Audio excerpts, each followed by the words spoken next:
حضرت معاویہ رضی اللہ تعالیٰ عنہ سے حضرت حسن رضی اللہ عنہ نے صلح فرمائی، اور یہ صلح ایسی تھی جس کا حضرت صلی اللہ علیہ وسلم نے اشارہ دیا تھا، بلکہ صراحت کی تھی۔ ایک مرتبہ حضرت حسن رضی اللہ تعالیٰ عنہ کو آپ گود میں لیے ہوئے تھے تو آپ نے یہ بات فرمائی کہ ان ھذا ابنی سید سیصلح اللہ بہ بین فئتین عظیمتین من المسلمین۔ یہ بخاری شریف کی صحیح روایت ہے کہ میرا بیٹا سردار ہے، اللہ تعالیٰ اس کے ذریعے سے مسلمانوں کی دو بڑی جماعتوں میں صلح کر دے گا۔ وہ کون سی دو بڑی جماعتیں تھیں؟ ایک حضرت علی رضی اللہ تعالیٰ عنہ کی، ایک حضرت معاویہ رضی اللہ تعالیٰ عنہ کی۔ حضرت علی رضی اللہ تعالیٰ عنہ کے بعد جب حضرت حسن سے لوگوں نے بیعت کی اور یہ ڈر ہوا حضرت حسن کو کہ مسلمانوں کی خون کی ارزانی ہوگی، مسلمانوں کا خون بہے گا، تو انہیں حضرت حسن رضی اللہ تعالیٰ عنہ نے حضرت معاویہ سے گفتگو کی اور ان سے کہا کہ ہم اس جنگ کو ختم کرنا چاہتے ہیں، آپ ہاتھ بڑھائیے، ہم آپ کے ہاتھ پر بیعت کرتے ہیں۔ اور یہاں سے اللہ تبارک و تعالیٰ نے ایسا دروازہ کھولا صلح و آشتی کا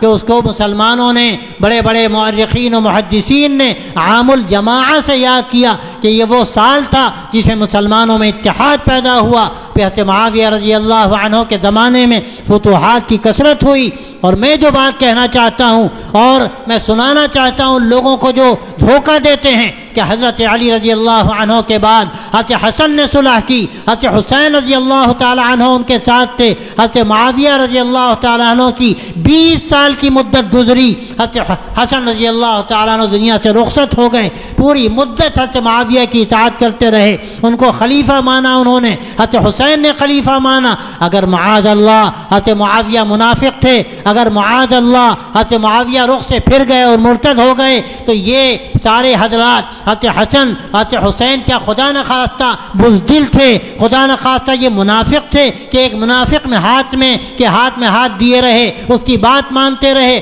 آپ یاد رکھیے جو لوگ بھی یہ بات کہتے ہیں کہ حضرت معاویہ منافق تھے، وہ خود منافق ہیں۔ حضرت معاویہ صحابی برحق ہیں، اور حضرت حسن کا ساتھ دینا، حضرت حسین رضی اللہ تعالیٰ عنہما کا ساتھ دینا اس بات کی علامت ہے کہ وہ خلیفہ تھے۔ ہاں خلافت راشدہ حضرت حسن پر ختم ہو گئی، لیکن حضرت معاویہ رضی اللہ تعالیٰ عنہ کی جو خلافت کا دور ہے، یہ دور بھی دور خلافت ہے، یہ وہ دور نہیں ہے جس کو آپ صلی اللہ علیہ وسلم نے کاٹ کھانے والی حکومت سے تعبیر کیا اور جبریہ سے تعبیر کیا، جو زبردستی کا اقتدار ہوگا۔ وہ شروع ہوتا ہے حضرت معاویہ رضی اللہ عنہ کی وفات کے بعد یزید کے زمانے سے، اور یہی وہ زمانہ ہے جس سے حضرت صلی اللہ علیہ وسلم نے پناہ چاہی ہے۔ حضرت ابو ہریرہ رضی اللہ تعالی عنہ کی روایت میں آتا ہے، یہ بات آپ نے فرمائی کہ نعوذ باللہ من رأس 60 و امارت الصبیان، کہ ہم 60 کی دہائی سے پناہ چاہتے ہیں اور بچوں کی امارت سے پناہ چاہتے ہیں۔ یہ کون سا زمانہ تھا؟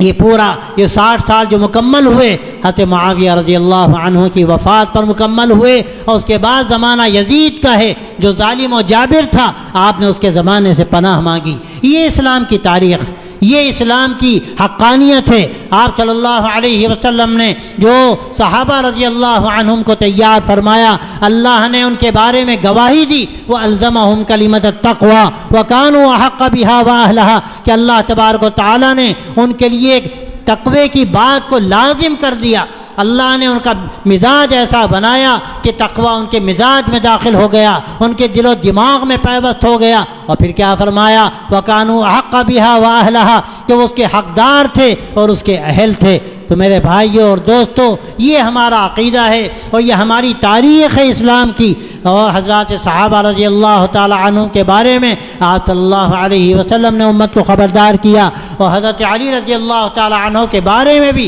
آپ نے یہ بات فرمائی کہ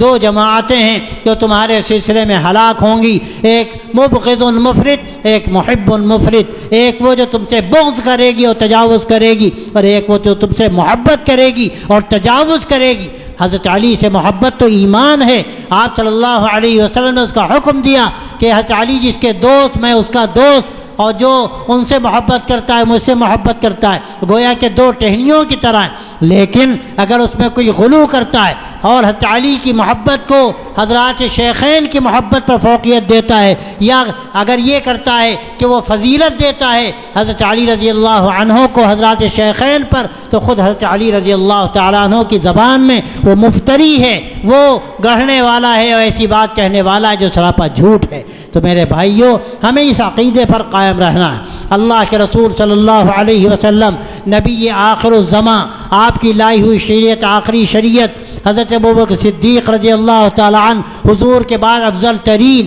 انبیاء علیہ السلام کے بعد افضل ترین مقام اگر کسی کا ہے تو حضرت صدیق اکبر کا ہے، پھر حضرت فاروق اعظم کا ہے، پھر حضرت عثمان غنی کا ہے، پھر حضرت علی مرتضیٰ کا ہے۔ جو ترتیب خلافت ہے وہی ترتیب فضیلت ہے، اور یہی اہل سنت کا عقیدہ ہے کہ تفضیل الشیخین و حب الختنین، یعنی حضرت ابوبکر و عمر جو حضرات شیخین کہلاتے ہیں ان کو فضیلت دینا، اور حضرات ختنین دونوں داماد ہیں، حضرت عثمان بھی داماد ہیں، آپ کی دو بیٹیوں کے وہ شوہر ہیں، اسی لیے ان کو ذو النورین کہا جاتا ہے، اور حضرت علی رضی اللہ تعالی عنہ آپ کی جگر گوشہ حضرت فاطمہ رضی اللہ تعالی عنہ کے شوہر ہیں، جن کے بارے میں آپ نے فرمایا کہ فاطمہ میرے دل کا ٹکڑا ہے، جس سے اسے رنج پہنچایا اس نے ہمیں رنج پہنچایا۔ حضرات شیخ حضرات حسنین کے بارے میں آپ نے فرمایا کہ سیدہ شباب اہل الجنہ، صحیح روایتوں میں آتا ہے کہ نوجوانان جنت کے سردار ہیں، اور حضرات شیخین کے بارے میں